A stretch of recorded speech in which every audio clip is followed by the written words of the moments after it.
नमस्कार विद्यार्थी मित्रांनो मी प्राध्यापक डॉक्टर वैभव इंगळे. तुम्ही पाहताय आपलं इन्फॉर्मेशन कट आहे युट्यूब चॅनल. मित्रांनो, BEd and ELCT CAP round admission आता सुरुवात झालेली आहे आणि कॅप राऊंड फर्स्ट आणि सेकंड साठी कॉलेज ऑप्शन म्हणजेच कॉलेज चॉईसेस, कॉलेज प्रेफरन्स देण्यासाठी सुरुवात झालेली आहे. परंतु मित्रांनो, तुम्ही हे कॉलेज ऑप्शन देत असताना तुम्हाला काही गोष्टींची काळजी घ्यायची आहे, जेणेकरून तुम्ही जेव्हा ऍडमिशनला जाल तेव्हा तुम्हाला कुठलीही अडचण येणार नाही. तुम्ही जर काही चुका केल्या तर तुम्हाला कॉलेज अलॉटमेंट होऊन देखील तुमचं ऍडमिशन रिजेक्ट होऊ शकतं, ऍडमिशन कॅन्सल होऊ शकतं. तर या सूचना नेमक्या काय आहेत ते नोटीस नंबर 1 मध्ये दिलेल्या आहेत आणि ही नोटीस कुठे तुम्हाला पाहायला मिळेल आणि याच्यामध्ये काय दिलेलं आहे याविषयीची माहिती आपण या व्हिडिओमध्ये पाहणार आहोत. मित्रांनो, व्हिडिओ सुरू करण्यापूर्वी तुम्ही जर चॅनलला नवीन असाल तर चॅनलला सबस्क्राईब करा. असेच नवीन माहितीपूर्ण व्हिडिओ तुम्हाला मिळत राहतील. चला तर मित्रांनो, सुरू करूयात व्हिडिओ. मित्रांनो, आपण जेव्हा बीएडच्या ऑफिशियल कॅप साईटला येतो तर या वेबसाईटला इथं पहा वरच CAP notice number 1 for round first and round second BEd 2005 असं दिलेलं आहे. तर याच्यामध्ये हे संपूर्ण नोटीस इंग्लिश मध्ये आहे आणि याच्यामध्ये तुम्हाला महत्वाच्या काही गोष्टी दिलेल्या आहेत. आता याच्यामध्ये तुमच्या मनामध्ये जे प्रश्न असतात त्याची बरीचशी उत्तरं तुम्हाला इथं भेटणार आहेत. आता हीच नोटीस आपण मराठीमध्ये पाहूयात. याचं ट्रान्सलेशन मी मराठीमध्ये केलेलं आहे आणि याच्यामधला जो महत्वाचा अर्थ आहे तो तुम्हाला मराठीमधून मी एक्सप्लेन करून सांगत आहे. तर मित्रांनो, व्हिडिओ शेवटपर्यंत पहा. सर्व पॉइंट या व्हिडिओमध्ये कव्हर झालेले आहेत. तुमचा कुठलाही प्रश्न या ठिकाणी राहणार नाही आणि तुमच्या काय चुका होतात, तुम्हाला कुठल्या चुका टाळायच्या आहेत याची माहिती तुम्हाला याच्यामध्ये मिळून जाईल. तर मित्रांनो, पहिली गोष्ट, विद्यार्थ्यांच्या मनामध्ये हा प्रश्न असतो की माझा सीईटीचा फॉर्म, एक्झाम फॉर्म भरत असताना त्याच्यामध्ये काही चुका झालेल्या आहेत. माझ्या नावामध्ये चूक झालेली आहे, माझ्या ग्रॅज्युएशनच्या पर्सेंटेजमध्ये चूक झालेली आहे किंवा मी कास्ट वेगळी टाकलेली होती.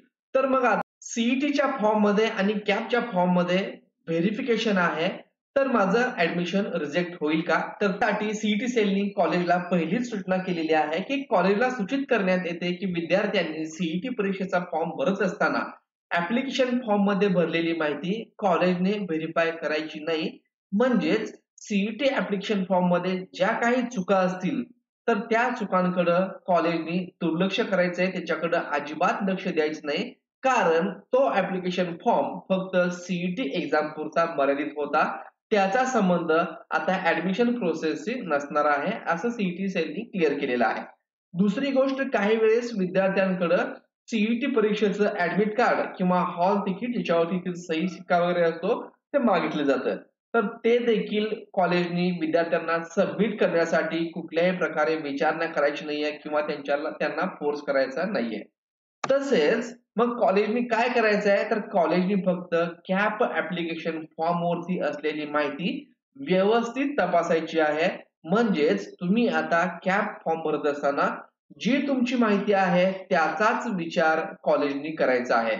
विद्यार्थी मित्रांनो, कॅप ऍप्लिकेशन फॉर्म मध्ये आणि प्रत्यक्ष डॉक्युमेंट मध्ये जर काही तफावत असेल, म्हणजेच डॉक्युमेंट हॅव्हिंग डिस्क्रिपन्सी असेल, तर मात्र विद्यार्थ्यांचं ऍडमिशन रिजेक्ट होऊ शकतं. म्हणजेच आता तुमचा जो कॅप फॉर्म तुम्ही भरलेला आहे त्याच्यावरची माहिती व्यवस्थित असेल तर तुम्हाला कुठल्याही प्रकारचं टेन्शन घ्यायची गरज नाहीये. पण याच्यामध्ये मात्र जर तुमच्या ग्रॅज्युएशनचे पर्सेंटेज मिसमॅच असतील, डॉक्युमेंट वरती एक आहे आणि तुम्ही कॅप फॉर्म मध्ये एक वेगळेच कुठले तर पर्सेंट टाकले असतील, तर हे सर्वात मोठं कॉलेजमध्ये ऍडमिशन रिजेक्ट होण्याचं कारण असू शकतं. त्यानंतरचा पुढचा पॉइंट म्हणजे विद्यार्थ्यांनी कॅप राऊंड 1 आणि कॅप राऊंड 2 साठी सुरुवातीलाच, म्हणजे आता सध्या जे ऑप्शन फॉर्म भरायला सुरुवात आहे 15/8/2025 पासून ते 18/8/2025 या वेळेत क्रमानुसार आपल्याला पसंती क्रम द्यायचे आहेत. तर मित्रांनो, इथे तुम्हाला लक्षात आलं असेल की सेकंड कॅप राऊंड साठी सेपरेट ऑप्शन फॉर्म तुम्हाला भरता येणार नाही किंवा सेकंड राऊंडला याच्यामध्ये कुठले चेंजेस देखील करता येणार नाहीयेत. कॅप राऊंड 1 आणि कॅप राऊंड 2 साठी तुम्हाला आताच म्हणजे 18/8/2025 पर्यंत व्यवस्थित पसंतीक्रम म्हणजे प्रेफरन्स द्यायचे आहेत. आता हा फॉर्म कसा भरायचा आहे आणि पसंतीक्रम कसे द्यायचे, त्यामध्ये काय काळजी घ्यायची याचा व्हिडिओ आपण सेपरेट बनवलेला आहे. त्याची लिंक मी तुम्हाला डिस्क्रिप्शन बॉक्स मध्ये आणि वरती आय सेक्शन मध्ये देतो, तो तुम्ही पाहून घ्या. तुम्हाला व्यवस्थितपणे ऑप्शन फॉर्म भरता येईल.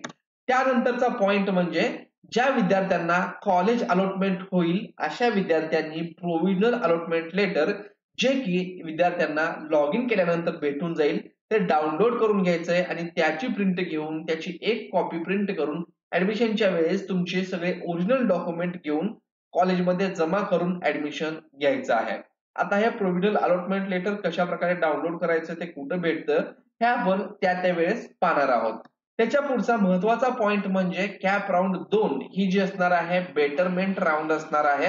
विद्यार्थ्यांनी सुरुवातीला भरलेले कॉलेज ऑप्शन कॉलेज प्रेफरन्स हे कॅप राऊंड 1 आणि 2 साठी विचारात घेतले जातील. म्हणजेच कॅप राऊंड 2 साठी परत सेपरेट कॉलेज ऑप्शन प्रेफरन्स मध्ये कोणताही बदल तुम्हाला करता येणार नाही. नवीन कॉलेज ऑप्शन देता येणार नाही. पुढचा अतिशय महत्वाचा मुद्दा म्हणजे कॅप राऊंड 2 संपल्यानंतर ज्या विद्यार्थ्यांना ऍडमिशन भेटलेलं नाही किंवा जे विद्यार्थी ज्यांना ऍडमिशन भेटलंय परंतु त्यांना थर्ड कॅप राऊंड मध्ये पार्टिसिपेट करायचं असेल किंवा ज्या विद्यार्थ्यांनी आतापर्यंत रजिस्ट्रेशन केलेलं नसेल परंतु कॅप राऊंड थर्ड साठी जे रजिस्ट्रेशन करतील अशा विद्यार्थ्यांना तिसऱ्या कॅप राऊंड मध्ये जाऊ इच्छितात अशा सर्व विद्यार्थ्यांना कॅप राऊंड 3 साठी नव्याने कॉलेज ऑप्शन देणं हे कंपल्सरी आहे. तुम्ही म्हणत असाल की आम्ही कॅप राऊंड 1 आणि कॅप राऊंड 2 साठी जे कॉलेज ऑप्शन फॉर्म भरलेत तेच आम्हाला कंटिन्यू ठेवायचे आहेत तर आम्ही तिसऱ्या कॅप राऊंड मध्ये ऑप्शन फॉर्म त्यामध्ये बदल करणार नाही किंवा भरणार नाही. तर असं चालणार नाही. तुम्हाला तेच जरी कॉलेज ऑप्शन ठेवायचे असतील तरी तुम्हाला आता जसे तुम्ही ऑप्शन फॉर्म देताय तसंच कॅप राऊंड 3 साठी दिलेल्या शेड्यूल नुसार नवीन कॉलेज ऑप्शन देणं हे बंधनकारक आहे. थर्ड कॅप राऊंडला तुम्ही ऑप्शन फॉर्म भरला नाही तर तुमचा विचार हा कॅप राऊंड थर्ड साठी होणार नाही. ही एक अतिशय महत्वाची या ठिकाणी नोंद घ्यायला पाहिजे. पुढचा पॉइंट म्हणजे ज्या विद्यार्थ्यांनी कॅप रजिस्ट्रेशन करताना tribe validity, caste validity, non creamy layer किंवा ईडब्ल्यूएस सर्टिफिकेट यांच्या पावत्या म्हणजेच त्या सर्टिफिकेट साठी ऍप्लिकेशन केलेली रिसिप्ट जोडून रजिस्ट्रेशन केलेलं असेल किंवा first and second cap round मध्ये ऍडमिशन घेतलं असेल अशा विद्यार्थ्यांनी कॅप राऊंड 3 पर्यंत त्यांची मूळ कागदपत्रे कॉलेजमध्ये सबमिट करणं गरजेचं आहे. जे विद्यार्थी थर्ड कॅप राऊंडच्या शेवटच्या दिवसापर्यंत म्हणजे ती डेट आहे 23/9/2025 या दिवसापर्यंत caste validity, non creamy layer, EWS, tribe validity याचे मूळ सर्टिफिकेट ओरिजिनल डॉक्युमेंट कॉलेजमध्ये जमा करू शकणार नाहीत. अशा विद्यार्थ्यांचं ऍडमिशन झालं असेल तरी त्यांचं ऍडमिशन कॅन्सल होईल व अशा विद्यार्थ्यांना राऊंड 4 ज्यालाच आपण इन्स्टिट्यूट लेवल राऊंड म्हणतो ओपन कॅटेगरीमध्ये त्यांना ऑप्शन फॉर्म भरावा लागेल जर ते ओपन कॅटेगरीचा क्रायटेरिया फुलफिल करत असतील तर.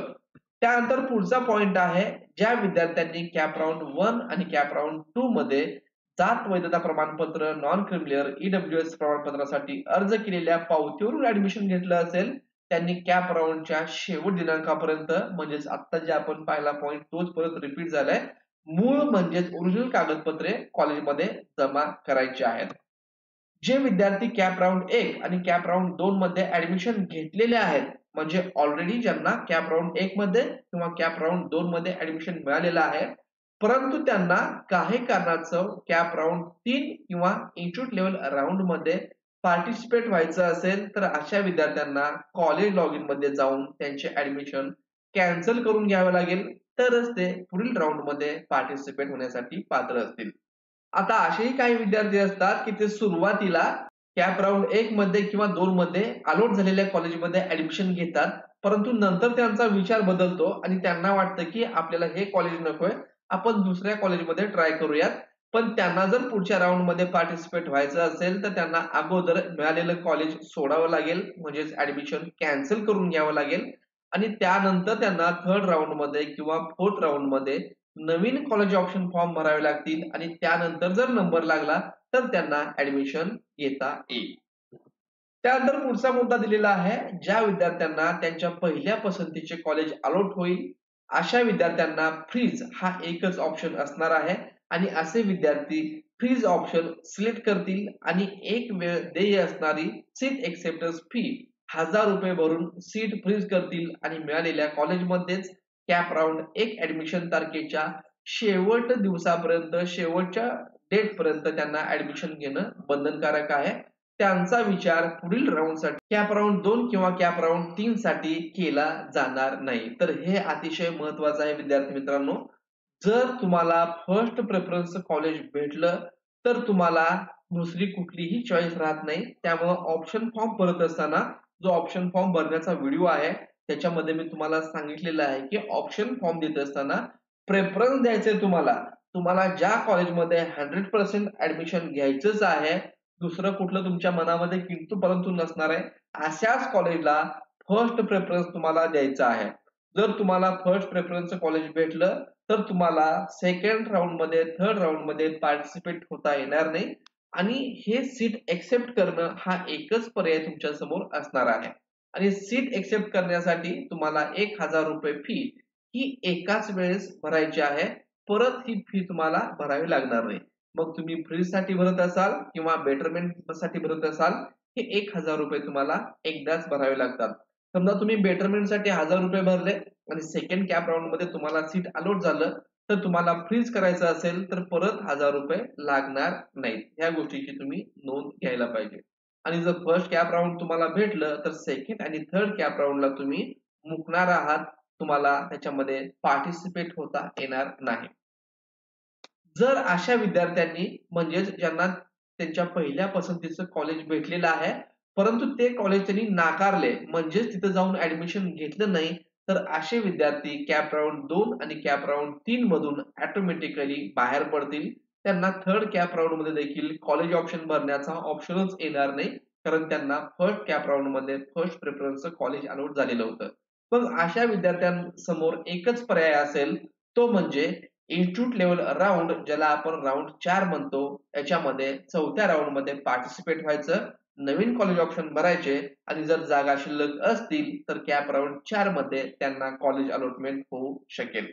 त्यामुळे प्रेफरन्स देताना अतिशय महत्वपूर्ण तुम्ही काळजी घ्यायची आहे की ज्या कॉलेजला ऍडमिशन घ्यायचंय त्यालाच नंबर 1, त्यानंतर नंबर 2, त्यानंतर नंबर 3 म्हणजे तुमच्या चॉईस नुसार पसंती ज्याला 1 नंबरची आहे, जिथं ऍडमिशन घ्यायचंय त्याला 1 नंबर द्या. तिथं नाही भेटलं तर जिथं तुम्ही ऍडमिशन घेऊ इच्छिता त्याला 2 द्या, त्यानंतर 3 द्या, त्यानंतर 4 द्या. उगीच द्यायचं म्हणून कुठलाही प्रेफरन्स 1, 2, 3 असं टाकू नका. इथं तुम्हाला अडचण येऊ शकते. त्यानंतर पुढचा पॉइंट आहे, ज्या विद्यार्थ्यांना पहिल्या पसंतीचे कॉलेज मिळालेले आहे परंतु त्यांच्या कागदपत्रामध्ये काहीतरी त्रुटी असतील, कमतरता असेल, डॉक्युमेंट हॅव्हिंग डिस्क्रिपन्सी, मग त्यांच्या नावामध्ये चूक असेल, डेट ऑफ बर्थ मध्ये चूक असेल, कास्ट त्यांनी चुकीची टाकली असेल किंवा ज्यांच्या मार्कामध्ये मिसमॅच झालेला आहे, अशा विद्यार्थ्यांचं कॉलेजने ऍडमिशन रिजेक्ट केलं तर अशा विद्यार्थ्यांना कॉलेज कडून रिजेक्शन लेटर घ्यायचं आहे आणि कॉलेजने रिजेक्ट केलं असेल ऍडमिशन तरच हे विद्यार्थी तिसऱ्या राऊंड मध्ये पार्टिसिपेट होण्यासाठी पात्र राहतील आणि त्यांना थर्ड राऊंड मध्ये नवीन ऑप्शन देता येतील. परंतु ज्या विद्यार्थ्यांना फर्स्ट राऊंड मध्ये फर्स्ट प्रेफरन्स मिळालेला आहे परंतु त्यांनी स्वतःहून जर तिथं ऍडमिशन नाही घेतलं तर मात्र असे विद्यार्थी डायरेक्टली चौथ्या राऊंड मध्ये पार्टिसिपेट होऊ शकतात. परंतु डॉक्युमेंट मध्ये काहीतरी त्रुटी असल्यामुळं कॉलेजने ऍडमिशन कॅन्सल केलं तर त्यांना थर्ड राऊंड मध्ये, फोर्थ राऊंड मध्ये, दोन्ही राऊंड मध्ये चान्स मिळणार आहे. त्यानंतरचं महत्वाचं म्हणजे ज्या विद्यार्थ्यांना त्यांच्या पहिल्या पसंती क्रमाव्यतिरिक्त इतर कोणतेही कॉलेज अलॉट झालेले असेल म्हणजेच तुम्ही जर 10-15 ऑप्शन दिलेले असतील त्यापैकी 1 नंबरचा सोडून दुसरा, तिसरा, चौथा, 8वा, 10वा, 15वा असं कुठल्याही प्रेफरन्स कॉलेज अलॉट झालं तर तुमच्या समोर लॉग इन मध्ये 2 पर्याय असतील. एक म्हणजे फ्रीज आणि दुसरा जो असणार आहे तो बेटरमेंट. आता जे विद्यार्थी अलॉट झालेल्या कॉलेजमध्ये म्हणजेच फर्स्ट प्रेफरन्स सोडून त्यांना दुसरा, चौथा कुठलं ऍडमिशन कॉलेज अलॉट झालेलं असेल तिथं जाऊन ऍडमिशन घेणार असतील, ते सॅटिस्फाईड असतील तर अशा विद्यार्थ्यांनी फ्रीज या बटनावरती क्लिक करायचं आहे आणि सीट एक्सेप्टन्स फी 1,000 रुपये ऑनलाईन भरायची आहे आणि सीट एक्सेप्टन्स लेटर डाउनलोड करून, allotment letter, provisional allotment letter download करून त्यांची सर्व ओरिजिनल डॉक्युमेंट घेऊन जायचे आहेत आणि कॉलेजमध्ये दिलेल्या वेळेमध्ये फर्स्ट कॅप राऊंड साठी ऍडमिशन साठी जो काही वेळ दिलाय त्याच वेळेमध्ये तुम्हाला जाऊन ऍडमिशन घ्यायचं आहे. त्या वेळेमध्ये तुम्ही ऍडमिशन नाही घेतलं तर परत तुम्हाला तिथं ऍडमिशन घेता येणार नाही.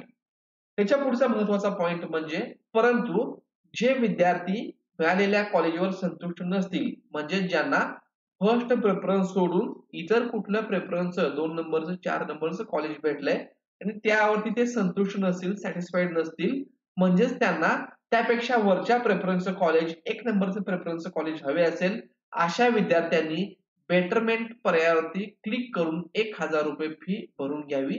अशा विद्यार्थ्यांचा विचार कॅप राउंड 2 मध्ये होईल. मग बेटरमेंट काय असतं? तर ज्या विद्यार्थ्यांना फर्स्ट कॅप राउंड मध्ये मिळालेले कॉलेज सेकंड राउंड पर्यंत रिझर्व्ह ठेवायचं असेल, अशा विद्यार्थ्यांनी बेटरमेंट करायचंय आणि तुम्ही जेव्हा बेटरमेंट करता तर अशा विद्यार्थ्यांचं फर्स्ट कॅप राउंड मध्ये मिळालेलं कॉलेज सेकंड कॅप राउंड पर्यंत रिझर्व्ह राहील. याचाच अर्थ सेकंड कॅप राउंड मध्ये जे फर्स्ट राउंड मध्ये बेटरमेंट केलेल्या कॉलेजच्या वरचे कॉलेज त्यांना मिळण्याची शक्यता असते. हा बेटरमेंटचा फायदा आहे. तुम्ही समजा 10 कॉलेज ऑप्शन दिलेले आहेत आणि तुम्हाला 5व्या क्रमांकाचं कॉलेज फर्स्ट कॅप राउंड मध्ये अलॉट झालं, तर सेकंड कॅप राउंड आणि तुम्ही ते बेटरमेंट केलं तर सेकंड कॅप राउंड मध्ये 5च्या खालचे म्हणजे 6व्या 7व्याचं तुम्हाला अलॉट होण्याची शक्यता नसते. 5च्या वरचे 4 होईल, 3 होईल, 2 होईल, 1 होईल, अशा प्रकारचे कॉलेज तुम्हाला अलॉट होण्याची शक्यता असते. आणि तुम्हाला फर्स्ट कॅप राउंड मध्ये जे कॉलेज मिळालेलं आहे ते सेकंड कॅप राउंड मध्ये रिझर्व्ह राहतं आणि सेकंड कॅप राउंड मध्ये दुसरं कुठलंच कॉलेज तुम्हाला अलॉट नाही झालं तर फर्स्ट कॅप राउंड मध्ये मिळालेल्या कॉलेजमध्ये तुम्हाला सेकंड कॅप राउंड मध्ये ऍडमिशन घेता येतं. त्याच्या पुढचा पॉइंट म्हणजे एखाद्या विद्यार्थ्याने फ्रीज हा पर्याय निवडला व परत त्याला बेटरमेंट पर्याय निवडायचा असेल किंवा बेटरमेंट चूज केलं असेल, परंतु त्याला वाटलं की आता फ्रीज करून कॉलेजमध्ये ऍडमिशन घ्यावं, तर असे विद्यार्थी त्यांच्या चॉईस मध्ये बेटरमेंट टू फ्रीज आणि फ्रीज टू बेटरमेंट करू शकतात. ते केव्हापर्यंत करायचंय? तर कॅप राउंड 1 ची जी ऍडमिशनची लास्ट डेट आहे त्या शेवटच्या डेट पर्यंत तुम्ही बेटरमेंटचं फ्रीज करू शकता किंवा फ्रीजचं बेटरमेंट करू शकता.